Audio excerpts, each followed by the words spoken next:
प्रिय विद्यार्थियों, जाति पार्ट 1 के पश्चात नेक्स्ट हमारा टॉपिक है जाति पार्ट 2। पार्ट 1 में आपने देखा था जाति क्या है, उसका अर्थ, उसकी परिभाषाएं और उसकी विशेषताएं। उससे आगे चलते हैं। जाति के गुण, महत्व अथवा प्रकार्य। What are the merits, functions and importance of caste. Question paper में जाति प्रथा के गुण शब्द आ जाता है, अथवा प्रकार्य शब्द आ जाता है, अथवा महत्व शब्द आ जाता है, तो आप उसमें कंफ्यूज नहीं होना।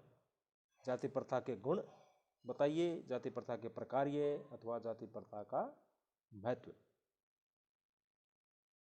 आदिकाल से ही भारत में जाति प्रथा चली आ रही है।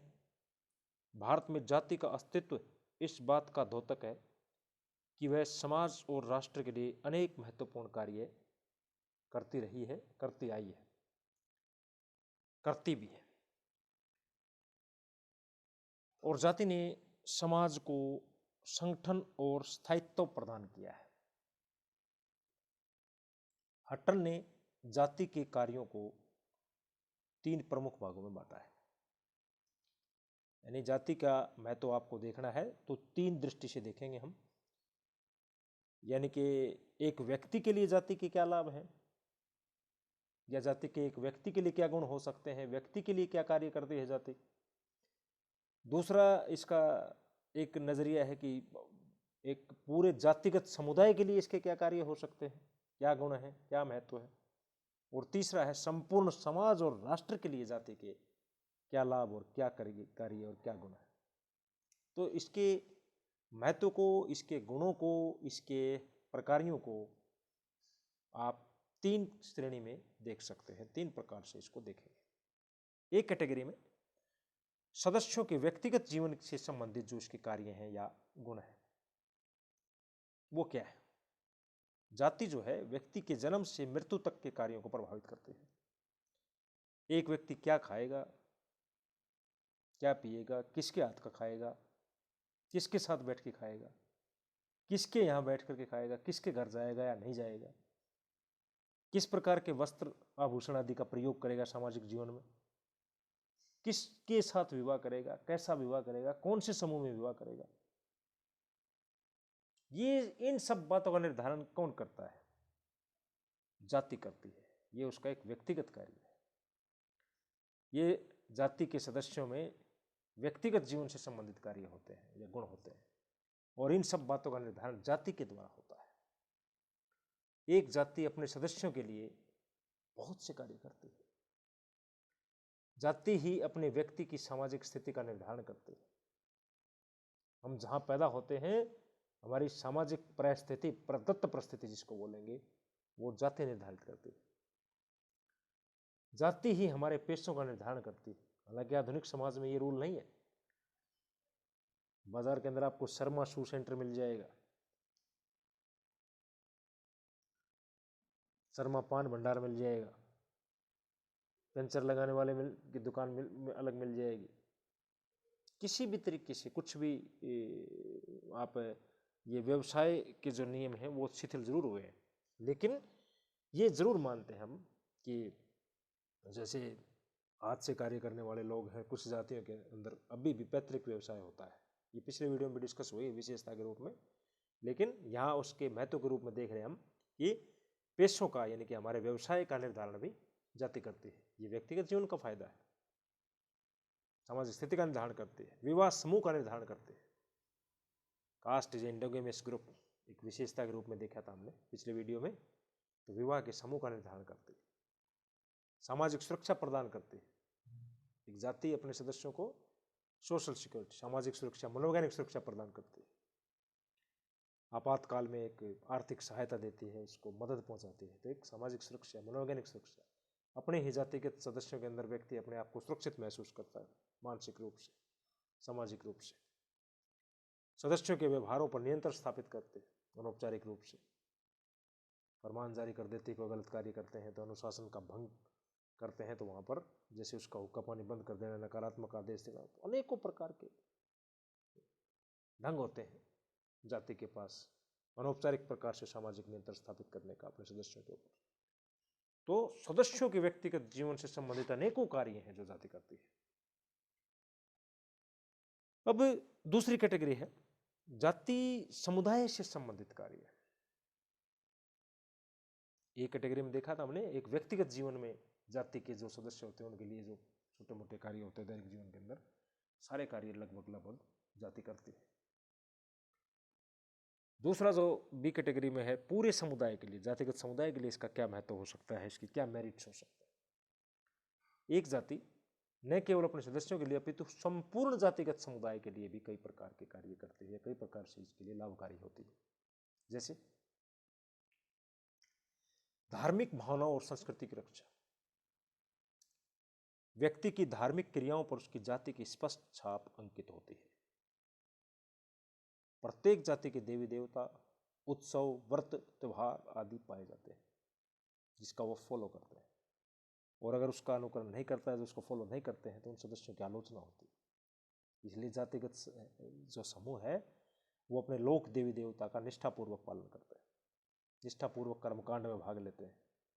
जो भी उनकी सोशो कल्चरल और रिलीजियस सेरेमनीज होती है उनके अंतर्गत वो भाग लेते हैं। तो ये जातिगत समुदाय के लिए कार्य हुआ, जातिगत समुदाय के लिए महत्व हुआ। और प्रत्येक जाति की अपनी संस्कृति होती है, प्रत्येक जाति की अपनी फोक कल्चर होती है, प्रत्येक जाति के अपने रीति रिवाज होते हैं, प्रत्येक जाति की अपनी मान्यताएं होती हैं कि कहाँ से उसकी उत्पत्ति हुई है, कौन उसके लोक देवी देवता हैं, कौन उसके इष्ट देवता हैं। तो ये सब चीज़ किसके लिए? पूरे जातिगत समुदाय के लिए, जो पीढ़ी दर पीढ़ी हस्तांतरित होती है संस्कृति, और अगली पीढ़ी में भी उस जातिगत समुदाय के सदस्यों के द्वारा उसको फॉलो किया जाता है। रक्त की शुद्धता बनाए रखना जातिगत समुदाय के लिए कार्य है, क्योंकि जातीय नियमों में अपनी जाति से बाहर विवाह करने की छूट नहीं है। इससे प्रत्येक जाति की रक्त की शुद्धता बनी रहती है, प्योरिटी ऑफ द ब्लड मान्यता है। हालांकि ये कोई गले उतरने वाली चीज नहीं। रक्त की शुद्धता बनाए रखना ये तर्क हो सकता है, यद्यपि वर्तमान में ये विचार स्वीकार्य नहीं है, ये कह सकते हैं, लेकिन रक्त की शुद्धता बनाए रखने का कार्य जाति में होता है। सामाजिक स्थिति का निर्धारण। जातीय संस्करण में प्रत्येक जाति की सामाजिक स्थिति निश्चित होती है। सामूहिक प्रयत्न एवं आंदोलनों के द्वारा एक जाति अपनी सामाजिक स्थिति को ऊंचा उठाने का प्रयास करती है। ये एम.एन. श्रीनिवास की जो संस्कृतिकरण की प्रक्रिया है वो अपनी सामाजिक स्थिति को ऊंचा उठाने की प्रक्रिया है, सामाजिक सोशल चेंज की प्रोसेस है।